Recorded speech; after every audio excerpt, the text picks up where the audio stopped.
नमस्कार मित्रों, मैं हूं आपका दोस्त आयतन आजा इंस्पायर टू हिंदी से। और आज हम एक ऐसे स्मार्टफोन के बारे में बात करने वाले हैं जिसके बारे में सैमसंग ने एक बहुत ही अच्छी बात कही है। Awesome is for everyone.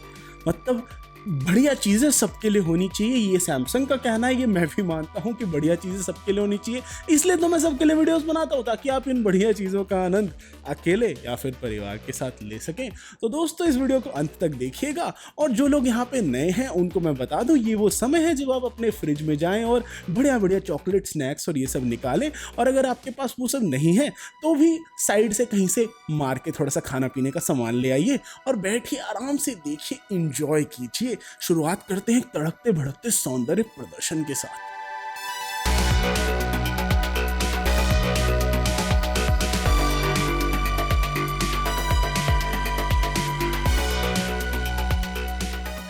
हाँ, तो भाई सैमसंग गैलेक्सी A52 को अनबॉक्स किया जाए तो बॉक्स कंटेंट्स जो हैं वो कुछ ज़्यादा इंस्पायरिंग नहीं है, बट बॉक्स का साइज़ काफ़ी छोटा कर दिया गया है इस बारी। और आपको अंदर मिलता है स्मार्टफोन, आपको मिलता है USB चार्जिंग मॉड्यूल इसके लिए, जो कि 15 वॉट वाला है। 25 वॉट वाला फास्ट चार्जर नहीं है इस बारी अंदर। और डॉक्यूमेंटेशन वगैरह आपको मिलता है, सिम ट्रे इजेक्टर टूल मिलता है। अगर बात की जाए कि वैल्यू फॉर मनी का एस्पेक्ट होगा कि नहीं, तो शायद से सबसे ज़्यादा वैल्यू फॉर मनी ऑप्शंस में से है सैमसंग द्वारा निकाले गए रिसेंट सालों में। जो इसका 5G वेरिएंट है इस फोन का, उसमें थोड़ा सा बेटर डिस्प्ले और बेटर चिपसेट है इसके मुकाबले। बट ये हमारे पास जो था, ये सैमसंग गैलेक्सी A52 का 4G वेरिएंट था और यही शायद से ज़्यादातर लोग खरीदेंगे। और ये डेफिनेटली अपने प्रेडेसेसर सैमसंग गैलेक्सी A51 के मुकाबले काफ़ी रिफाइंड है। अब आइए ज़रा बात करते हैं इसके बिल्ड और डिज़ाइन के बारे में। तो एक चीज़ ऐसी है जो कि सबसे पहले आपकी नज़रों में जाएगी इस फ़ोन को हाथ में लेते ही, वो ये पूरा प्लास्टिक डिज़ाइन है। और सैमसंग ने तो भैया थोड़ा सा भी, जैसे बोलते हैं कि शर्म भी नहीं उस बात में, दे हैव ओन्ड इट। उन्होंने उस चीज़ को एकदम पूर्ण रूप से स्वीकार करा है कि भैया ये फ़ोन तो प्लास्टिक है निहायती, तो मैं कोई दिक्कत वाली बात ही नहीं। तो बैक पे भी पूरी प्लास्टिक है यहाँ पे। बट अच्छी बात यह है कि यार, ये उसमें प्लास्टिक होने के बावजूद ये ऐसा नहीं लगता कि अरे भाई गरीब वाला फ़ोन है, नकली सा है। वो चीज़ नहीं है। मतलब वो प्लास्टिक को ज़बरदस्ती कोशिश नहीं करी गई है यहाँ पे कि उस प्लास्टिक को दिखाया जाए कि भाई ये ग्लास है या ऐसा कुछ है या मेटेलिक है। ऐसा कोई फिनिश करने की कोशिश नहीं की। Plastic back, plastic side Samsung द्वारा, फिर भी देखने में अत्यंत ही सुंदर, क्योंकि बैक पे बड़ा ही मस्त सा, सिल्की सा, स्मूथ मैट टाइप का सा फिनिश है जो मुझे पर्सनली बहुत पसंद आया। अब एक बात बताना बहुत ज़रूरी है, ये जो फिनिश है इसके बारे में ऑनलाइन बहुत यूज़र्स ने कमेंट किया है कि उनका फ़ोन उनको उतना रोबस्ट नहीं हो रहा, फील करने में उतना सही सा नहीं लग रहा। कई लोगों ने बोला क्रीकिंग साउंड्स आ रहे। क्रीकिंग साउंड यानी कि जैसे ऐसे अगर उसको तरीके से आप दबा के चलाएंगे तो उसमें से ऐसे आवाज़ ऐसी आ रही है कि लग रहा है बैक सॉलिड नहीं है। तो ये दिक्कतें कई लोग बता रहे हैं। मेरे यूनिट में चलो नहीं आया तो मैं तो बच गया, बट ऐसी अगर दिक्कत हो सकती तब ये शायद से बहुत बड़ा डिज़ाइन फ्लॉ होगा इसके लिए। इसका बड़ा ही एस्थेटिक लुक लगा मुझे, और मेरे पास जो स्काई ब्लू रंग में था बड़ा ही सुंदर सा लग रहा था मेरे को, और ये आंखों को देखने में बड़ा ही प्लेजेंट कलर लगता है। मेरा पर्सनल एक सवाल ये है कि भाई ये जो स्काई ब्लू रंग है ये येलोइश सा तो नहीं हो जाएगा ना टाइम के साथ? बिकॉज प्लास्टिक की ज़्यादातर चीज़ों की ये दिक्कत होती है कि वो समय के साथ येलोइश सा टिंट उनमें आ जाता है। तो भाई ये स्काई ब्लू येलो इससा होकर ग्रीन ना हो जाए बाद में, तो इस बात का मुझे थोड़ा सा डाउट है। इसके अलावा बिल्ड और डिज़ाइन मुझे काफ़ी हद तक ठीक लगा इसका। और इस फ़ोन को IP67 डस्ट और वाटर रेजिस्टेंस मिली हुई है। 189 ग्राम्स वे करता है, तो उतना भारी भी नहीं लगता मुझे। और ये 1 मीटर तक आप इसको डुबा सकते हो 30 मिनट के लिए। इसके अंदर हाइब्रिड सिम ट्रे स्लॉट है। थोड़ा सा डिसअपॉइंटमेंट हुआ मुझे। माइक्रो SD एक्स कार्ड को सपोर्ट करता है और ये ऑसम ब्लैक, ऑसम वाइट और ऑसम वायलेट और ऑसम ब्लू कलर्स में उपलब्ध होता है। इतना ज़्यादा ऑसम घुसा दिया ना इन लोगों ने इसमें, तो भाई ऑसम होना भी चाहिए। उसी चीज़ को आगे थोड़ा डीकंस्ट्रक्ट करते हैं। इसके अलावा बिल्ड और डिज़ाइन के अंदर ही आप ये नोटिस करेंगे कि 3.5mm जैक इन्होंने अभी तक छोड़ा हुआ है यहाँ पे, बहुत अच्छी बात है। USB-C पोर्ट है यहाँ पे, स्पीकर ग्रिल है, माइक्रोफोन पोर्ट है बॉटम पे, स्टीरियो स्पीकर सेटअप है इसमें, और पावर बटन और volume rocker right hand side पे दे रखा है, और मिडिल में ही होल पंच नॉच जो है वो सामने दे रखी है। तो चलो, मतलब जो डिज़ाइन है ना, एक्चुअली में प्लास्टिकी सा होने के बावजूद काफ़ी अलग सा, यूनिक सा डिज़ाइन लगा मुझे। क्यों कि जो बैक है ना, बैक ऐसे कर्व टाइप की बैक नहीं है, वो एकदम स्ट्रेट जा रही है। तो उसकी वजह से नीचे एक चीज़ होती है जिसको बोलते हैं लिप, एक लिप क्रिएट हो गई थोड़ी सी। तो एक अलग ही फील इन हैंड है इस स्मार्टफोन की, वो मुझे काफ़ी हद तक सही लगी। हो सकता है कई लोगों को पसंद ना आए, पर्सनल प्रेफरेंस की बात हो जाती है। ये बात समझना बहुत ज़रूरी है। जब कोई रिव्यूअर आपको कोई चीज़ बताता है तो उसमें ऑब्जेक्टिव टेस्टिंग तो होती है। ऑब्जेक्टिव टेस्टिंग यानी कि जो एक मतलब नंबर्स और पैरामीटर्स के हिसाब से टेस्टिंग की गई वो तो होती है, बट एक और चीज़ होती है जो कि बहुत ही ज़बरदस्त होती है। वो चीज़ क्या होती है? Personal opinion. यानी कि अब जैसे मैंने चलाया, मुझे इसका प्लास्टिक बैग पसंद आया, हो सकता है 10 में से 8 लोगों को ऐसे ही वो प्लास्टिक बैग पसंद आए, पर 2 लोग ऐसे हो सकते हैं समाज में जिनको प्लास्टिक बैग ना पसंद आए। तो ये समझना बहुत ज़रूरी है कि यहाँ पे इतना यूसेज करने के बाद भी जो मैं बताता हूँ वो मेरा पर्सनल ओपिनियन ही है एक तरीके से, भले ही वो रिव्यू है और उसमें ऑब्जेक्टिवनेस है बहुत ज़्यादा। मतलब मैंने बहुत सारे बेंचमार्क किए, टेस्ट करे, चलाया फलाया, सब कुछ करा, फोटो वोटो ली, खूब सारा टेस्टिंग करा, बट कई सारी ऐसी चीज़ें होती है जैसे बिल्ड और डिज़ाइन हो गई, फील हो गया हैंड में, ये सब में पर्सनल ओपिनियन होता है। ये ऐसा नहीं है कि मेरे हाथ इतने बड़े हैं तो मुझे अच्छा लगा फ़ोन चलाने में, हो सकता है किसी के हाथ बहुत छोटे हो उसको ना अच्छा लगे चलाने में। तो ये बातें समझना बहुत ज़रूरी है, इससे पहले कि कोई एकदम ही निहायती एंग्री यंग मैन आके कमेंट्स में मुझे गाली दे दे कि तू बोल रहा है प्लास्टिक अच्छा लग रहा है, अच्छा नहीं लग रहा। तो ये चीज़ें समझना बहुत ज़रूरी है। आइए अब जरा बात करते हैं डिस्प्ले के बारे में। सैमसंग ने भैया डिस्प्ले के मामले में तो पूरी मौज करी है। यहाँ पे 90 हर्ट्ज की सुपर एमोलेड डिस्प्ले इसमें दे रखी है, 6.5 इंच की full HD plus 20:9 aspect ratio वाली डिस्प्ले है, 405 पिक्सल पर इंच इसमें डिस्प्ले में डेंसिटी दे रखी है, कॉर्निंग गोरिल्ला ग्लास 5 का प्रोटेक्शन है, 800 निट्स तक इसकी मैक्सिमम ब्राइटनेस जाती, पीक ब्राइटनेस। डिस्प्ले के अंदर ही इन डिस्प्ले फिंगरप्रिंट स्कैनर दे रखा है, जो भाई मतलब मैं क्या कहूँ, मतलब ठीक है, पिछली बारी से A51 के मुकाबले तो फास्ट है बट उतना मज़ेदार नहीं है। A52 का जो इन डिस्प्ले फिंगरप्रिंट सेंसर है वो मतलब ठीक है, मॉडर्न डे स्टैंडर्ड्स के हिसाब से ओके है, बट जो मैंने जैसे फ्लैगशिप फ़ोन चलाया, OnePlus 9 Pro वगैरह चलाया, उनके मुकाबले उतना फास्ट नहीं लगा, थोड़ा सा टाइम लगता है अनलॉक करने में, तो वो एक बात है। इसके अलावा डिस्प्ले में और भी अन्य फीचर्स दे रखे जैसे कि वाइड वाइन L1 का सपोर्ट पूर्ण रूप से है, और नोटिफिकेशन LED लाइट भाई साहब नहीं दे रखी है यहाँ पे, DC डिमिंग का भी सपोर्ट नहीं है यहाँ पे। तो अगर जो व्यक्ति बिल्कुल अंधेरे कंडीशन में इस एमोलेड डिस्प्ले पे कुछ कंटेंट देख रहे होंगे, जो कि बहुत सारे रिसर्चर और अच्छे तरीके के लोग देखते हैं ऐसा कंटेंट, तो वो चीज़ें देखते वक्त आपको आंखों में सरदर्द थोड़ा बहुत हो सकता है, बिकॉज कई सारी डिस्प्लेज में होती है DC डिमिंग, इसमें नहीं है बिल्कुल भी। तो जो लोग सेंसिटिव सी आंखों वाले होते हैं मेरी तरह, तो उनको दिक्कत हो सकती है। इसके अलावा इसी डिस्प्ले में ऑफिशियली बताया नहीं गया है कि HDR का सपोर्ट है कि नहीं है, बट 800 निट्स की पीक ब्राइटनेस के साथ इसमें ऑफिशियल डॉक्यूमेंटेशन के हिसाब से तो HDR का सपोर्ट नहीं है। अब आइए बात करते हैं जरा स्पेसिफिकेशंस के बारे में। इसके अंदर 8 नैनोमीटर का स्नैपड्रैगन 720G चिपसेट है। रैम और स्टोरेज के ऑप्शंस तो आपको खूब सारे भर भर के मिलते हैं यहाँ पे।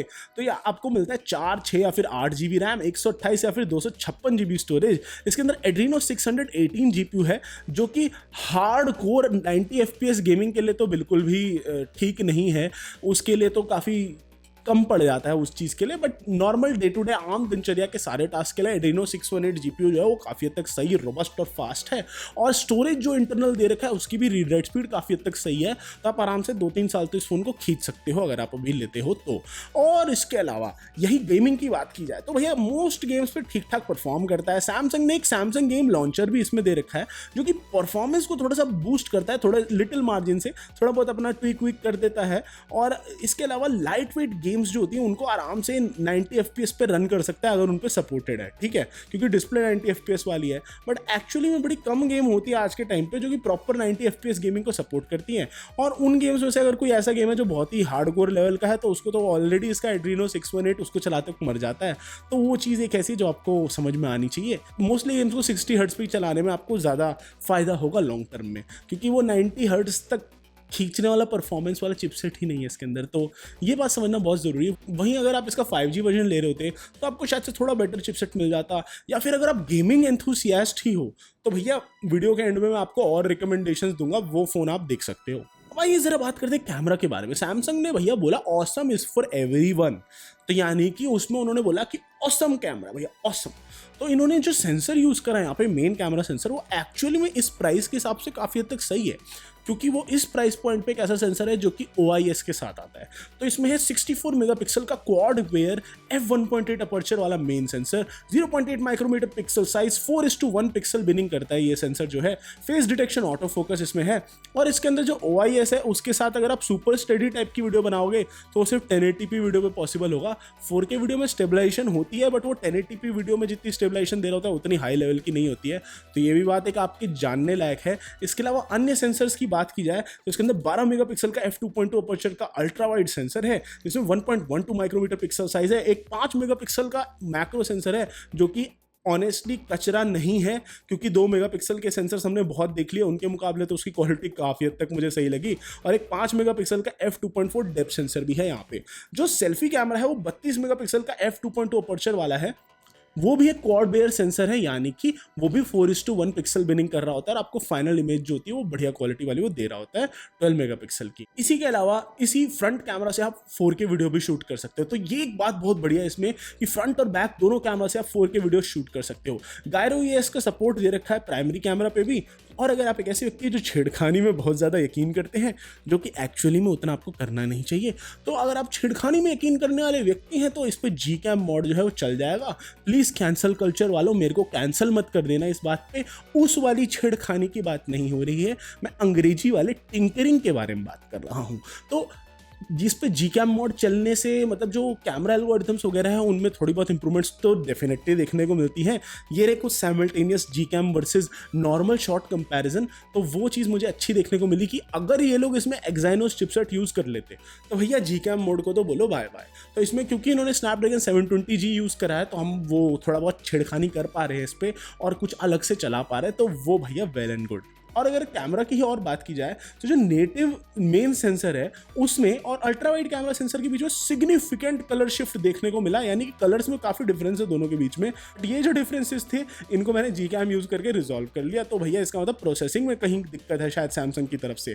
इसके अलावा एडिशनल इन्होंने फन एकदम फिल्टर दे रखे, फन मोड फिल्टर, जो कि वीडियोज़ और फोटोज़ के लिए साथ में चलते हैं और स्नैपचैट के साथ कोलैबोरेशन में बनाया गया है। बट ये चीज़ तभी चलती है जब आपका इंटरनेट ऑन हो। तो ये मतलब स्नैपचैट टाइप का एक फीचर है, इन्होंने स्नैपचैट के साथ ऐसे सामंजस्य में बैठ के इसको फीचर को बनाया है। आपको फिल्टर मिल रहे होते हैं, इसमें 9 अलग अलग फिल्टर मिल रहे होते हैं, जिसमें से एक फिल्टर हर हफ्ते बदलता रहता है। और 4K वीडियो रिकॉर्डिंग जो वो अल्ट्रा वाइड कैमरा पे भी सपोर्टेड है, तो वो बहुत ही बढ़िया बात है। अब अगर दिक्कतों की ही बात की जाए तो नॉइस जो था वो विजिबल था भैया लो लाइट सीन्स में, और नॉइस कंट्रोल एल्गोरिथम जो इन्होंने यूज करा है सैमसंग ने, वो कभी कभी इमेजेस की मम्मी डैडी को एक कर देता है। इसके अलावा 10x डिजिटल जूम का यहाँ पे सपोर्ट तो दे रखा है, बट भैया डेडिकेटेड टेलीफोटो सेंसर है नहीं इसमें सैमसंग गैलेक्सी A72 की तरह। तो वो जो शॉट्स निकल के आते हैं ना, वो बस ऐसे ही मतलब ठीक ठाक ओके शॉट्स होते हैं, मज़ेदार बिल्कुल नहीं होते।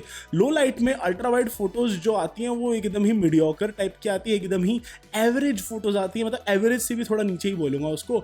जब आप नाइट मोड लगाओगे अल्ट्रा वाइड सेंसर पे तो चीज़ें थोड़ी सी बेहतर ज़रूर होती हैं, बट उतना ड्रास्टिक चेंज यहाँ पे नहीं है। इसके अलावा जो 5 मेगापिक्सल का मैक्रो कैमरा है वो मेरे हिसाब से काफ़ी हद तक सही है। क्यों? क्योंकि अब तक इस प्राइस सेगमेंट पे ऑलमोस्ट हर कोई 2 मेगापिक्सल का मैक्रो कैमरा सेंसर दे रहा था, जो कि निहायती रद्दी होता है। उसके मुकाबले 5 मेगापिक्सल में डिटेल बहुत अच्छी आती है। अब आइए जरा बात करते हैं साउंड के बारे में। इसमें तथाकथित रूप से इन्होंने स्टीरियो स्पीकर सेटअप दिया है, बट एक बात समझना बहुत ज़रूरी है कि इसमें जो फ्रंट में जो ईयर पीस है ना, उसी के वॉल्यूम को थोड़ा सा क्रैंक अप करके इन्होंने स्टीरियो मैनेज करा है।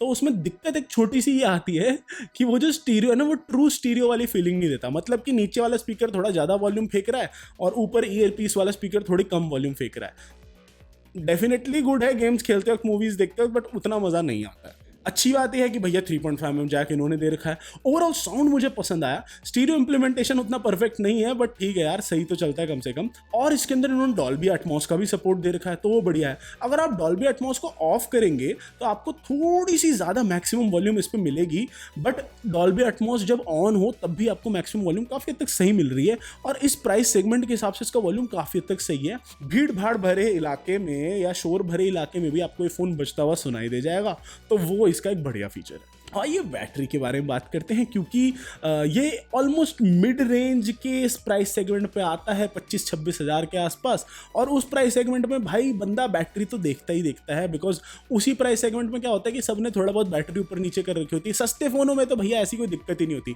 सस्ते फ़ोन में 5000 mAh, 6000 mAh, 7000 mAh, जितना मन करता है उतना बैटरी घुसा देते हैं सस्ते फ़ोन्स में। बट यहाँ पे थोड़ा ऐसा नहीं होता। जैसे जैसे आपका फ़ोन महंगा होता है तो प्रीमियम डिज़ाइन के चक्कर में वो बैटरी लाइफ थोड़ी कम कर देते हैं। तो यहाँ पे बैटरी जो है वो 4500 mAh की non removable lithium polymer battery है। 25 वाट की फास्ट चार्जिंग को सपोर्ट तो करता है, लेकिन इन्होंने बॉक्स के अंदर 15 वाट वाला ही चार्जर दे रखा है। और अगर आप 25 वाट वाला फास्ट चार्जर यूज करोगे तो 50% चार्ज सिर्फ 30 मिनट में हो जाएगा। बट बैटरी लाइफ के लिए एक चीज बताना बहुत जरूरी है कि इसके अंदर 2 मोड है, एक है 90 हर्ट्ज वाला डिस्प्ले मोड और एक है 60 हर्ट्ज वाला। अगर आप 60 हर्ट्ज पे इस फोन को यूज कर रहे हो और आप बैटरी बचाने वाले बंदे हो, average big battery life lover हो अगर आप, तो आप उसको 60 हर्ट्ज पे चलाओगे। आपको कोई मतलब नहीं है कि डिस्प्ले 90 हर्ट्ज जा सकता है कि नहीं, आप 60 हर्ट्ज पे चलाओगे। चलाओगे। और कौन बंदा 60 हर्ट्ज पे चलाएगा? मान लो आप पूरे दिन बैठ के अपने फोन पे यूट्यूब देख रहे हो बस, तो भैया अगर आप बैठ के यूट्यूब ही देख रहे हो उस पर 90 हर्ट्ज रिफ्रेश रेट लेके करोगे क्या भाई? तो उस पर अगर आप यूट्यूब देख रहे हो तो 60 हर्ट्ज पे ही देखने में मजा है, बैटरी भी बचेगी। तो आपको कितनी बैटरी और मिलेगी? 1.5 घंटा बैटरी करीब करीब आपको और मिलेगी, जो अगर आप 90 हर्ट्ज पे ना यूज करके इसको 60 हर्ट्ज पे यूज कर रहे होगे, तो वो एक वेल एंड गुड बात है। और एक और चीज है जिसमें 1.5 घंटे का ये फिगर आया था, वो क्या है, जब आप 25 वॉट के चार्जर से इसको फास्ट चार्ज करोगे तो 1.5 घंटे के अंदर अंदर ये फोन पूरा चार्ज होगा। लेकिन जो बॉक्स के अंदर आपको चार्जर दे रखा है उसकी मदद से अगर आप इसको पूरा चार्ज करोगे तो 2 घंटा 5 मिनट या 2 घंटा 10 मिनट मुझे करीब करीब लग रहा था इसको पूरा 0 से 100% चार्ज करने में। तो मतलब काफी टाइम लग जाता है बॉक्स के अंदर वाले चार्जर से इसको फुल चार्ज करने में। तो ये बात समझना बहुत जरूरी है कि सैमसंग एक तरीके से शायद ये चाहता है कि आप अलग से पैसा खर्चो कि आप 25 वॉट वाला फास्ट चार्जर लो। कनेक्टिविटी की बात की जाए तो वाईफाई डुअल बैंड को सपोर्ट करता है, अच्छा खासा 4G सपोर्ट है इसके अंदर, और इसके अंदर वियो वाईफाई का भी सपोर्ट है, ब्लूटूथ 5.0 का भी सपोर्ट है, NFC का भी सपोर्ट है कई की जगहों पे सैमसंग गैलेक्सी A52 में। इसके अलावा ये USB OTG को भी सपोर्ट करता है। और एक और छोटी चीज़ है जो कि एक्सपीरियंस को मेक या ब्रेक करती है, वो होती है हैप्टिक फीडबैक। तो अब जैसे मान लो मैं पिक्सल 4a चला रहा हूँ, पिक्सल 4a में हैप्टिक फीडबैक मुझे उसके प्राइस के हिसाब से बहुत जेन्युइन लगता है। उतना बढ़िया हैप्टिक फीडबैक नहीं दे रखा है स्मार्टफोन में। तो एक ऐसी चीज़ है जो कि आपको रियल वर्ल्ड में यूज़ करते वक्त आप इस चीज़ को पिकअप करोगे तो इतना ज़्यादा यार वो वाइब्रेट नहीं कर रहा मौज वाले तरीके से ये फ़ोन जो है। तो ये आपको थोड़ी सी ये दिक्कत महसूस होगी कि मतलब अगर आप 26-27 करीब लगा रहे हो तो आपको हैप्टिक फीडबैक उतना मज़ेदार वाला नहीं मिल रहा है। तो ये चीज़ तो खैर फ्लैगशिप फोन्स में ही अच्छे लेवल पे होती है, सस्ते फोन्स में तो वैसे भी हैप्टिक फीडबैक तो उतना कोई काम नहीं करता। तो ये बात आपको थोड़ी ध्यान में रखनी है। इसके अलावा अगर मैं सॉफ्टवेयर वगैरह की बात करूं तो सॉफ्टवेयर इस फोन का One UI 3.1 है, एंड्रॉइड 11 पे बेस्ड। सॉफ्टवेयर काफी हद तक स्मूथ फील करा, बट जो इसके अंदर इशूज हैं वो तो भैया नेक्स्ट लेवल के इशूज हैं। मतलब इशूज ऐसे इशूज हैं वो सारे सैमसंग द्वारा खुद से बनाए गए इशूज हैं, इसको समझना बहुत जरूरी है। जैसे कि जो तरीके हैं जिनके द्वारा सैमसंग पुश करने की कोशिश करता है, आपके गले के नीचे, हलक के नीचे उतारने की कोशिश करता है कि ये लो प्री इंस्टॉल्ड ऐप्स, ये लो ब्लोटवेयर, इतने इतने तरीकों से वो ये चीज़ आपके गले के नीचे उतारने की कोशिश करता है कि भैया गला चोक हो जाएगा आपका। पहली बार जब आप स्मार्टफोन को सेटअप करोगे आपको इतने ऑप्शंस दिखाई देंगे कि आपको सबको ना ना ना नो नो नो बोलना पड़ेगा, और आपको बोलना पड़ेगा नो मीन्स नो।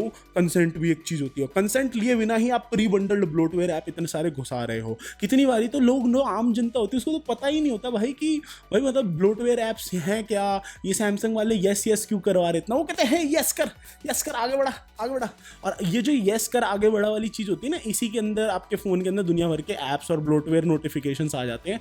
तो वो फर्स्ट टाइम सेटअप पे आपको सैमसंग सब पूछ लेगा, हाँ भाई यस करना है और ज़्यादातर लोग यस कर देते हैं, जबकि उसमें बहुत सारी चीज़ों को देख के नो मेरे को डाटा नहीं भेजना, please don't send me this, please don't send me updates, please don't send me marketing notification, इन सब पे टिक लगाना होता है। बहुत ही मेहनत का काम है और बहुत सरदर्दी का काम है। तो मुझे लगता है कि ये चीज़ सैमसंग ने सिर्फ अपने भारतीय सॉफ्टवेयर में करी और ये बहुत ही सरदर्दी वाला काम है।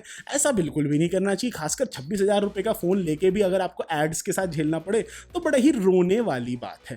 पर एक चीज़ बहुत जेन्युइन है, वो चीज़ क्या है, सैमसंग ने खुले में बोला कि 3 साल तक सॉफ्टवेयर अपडेट मिलेंगे सैमसंग गैलेक्सी A52 को। सॉफ्टवेयर अपडेट मतलब कि एंड्रॉयड वर्जन अपडेट मिलेंगे, और उन्होंने ये भी प्रॉमिस करा है कि 4 साल तक सिक्योरिटी अपडेट्स मिलेंगे। तो वो इस फ़ोन को काफ़ी हद तक फ्यूचर प्रूफ बनाता है। और उस बात का अगर हम थोड़ा और विश्लेषण करें तो उसका मतलब ये होगा कि 2023 तक इस फ़ोन के अंदर एंड्रॉयड 14 का भी अपडेट आ जाना चाहिए। तो अगर इसी मामले में मैं उसको कंपेयर करूँ इस फ़ोन को Xiaomi के फ़ोन से, वीवो, ओप्पो, ऐसे किसी के भी फ़ोन से, तो उस मामले में तो भैया इन्होंने बाजी मार ली है थोड़ी हद तक, ये कह के कि एंड्रॉयड 14 तक का अपडेट देंगे आपको। तो ये बोल के ही इन्होंने मतलब थोड़ा सा गेम चेंज कर दिया सैमसंग वालों ने, और थोड़ा सा भरोसा बढ़ जाता है, बिकॉज यार खुलने में बोला है तुमने। अगर अगली बार मतलब अगले साल तक अगर मैं A53 की वीडियो बना रहा हूँ और सैमसंग गैलेक्सी A52 में तब अगर एंड्रॉयड का अपडेट 12 या 13 तक नहीं आया तो भैया गाली तो मैं भी दूंगा और आप भी दोगे कमेंट सेक्शन में, क्योंकि हम लोग तो निहायती ऑनेस्ट लोग हैं। तो ये चीज़ होना बहुत ज़्यादा संभव है, एंड ये समझना बहुत ज़रूरी है कि सिर्फ एक ही स्टेटमेंट देके कि 3 साल तक गारंटीड अपडेट देंगे, बहुत ज़्यादा ट्रस्ट जीत लेते हैं हम जैसे लोगों का ये। तो वो मुझे लगता है कि इसका एक बड़ा डिफाइनिंग फैक्टर है। इसके अलावा इसमें जो एंड्रॉयड 11 बेस्ड अभी One UI 3.1 है, उसकी वजह से आपको न्यू मीडिया कंट्रोल्स मिलते हैं, थोड़े बहुत विजुअल चेंजेस है हर जगह, एज पैनल्स पे इंटरफेस दे रखा है, बिक्सबी इसमें है, स्मार्ट थिंग्स का पूरा इंटीग्रेशन है, और बहुत सारी ऐसी छोटी छोटी चीज़ें इन्होंने करी है जिससे कि एक्सपीरियंस काफ़ी तक सही होता है। अब आइए फाइनल पॉइंट पे आते हैं। एकदम मैंने ट्रेन ऐसे चला दी, वो थॉमस द ट्रेन आता ना बचपन में, टिंग टिंग टिंग टिंग टिंग टिंग, वो छुक छुक वाला जो म्यूजिक होता था, वो एक बार शुरू करता था वो खत्म ही नहीं करता था, वो ट्रेन चलती रहती थी थॉमस की। वही मेरे को थॉमस द इंजन याद आ गया। थॉमस द इंजन की तरह मैंने वीडियो खींच दी एकदम गलत तरीके से, क्योंकि कई लोगों का कंप्लेंट आता है भाई इतनी बड़ी वीडियो कौन बनाता है, तो मैं बनाता हूँ।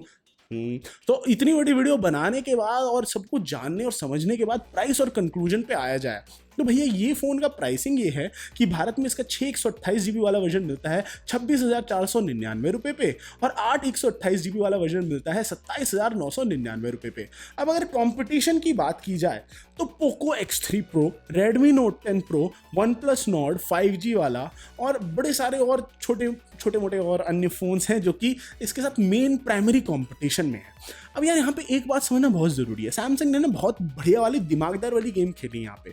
डिस्प्ले अच्छा दिया है, कैमरा OIS वाला दिया, बढ़िया दिया, 64 MP का बढ़िया वाला सेंसर दिया है।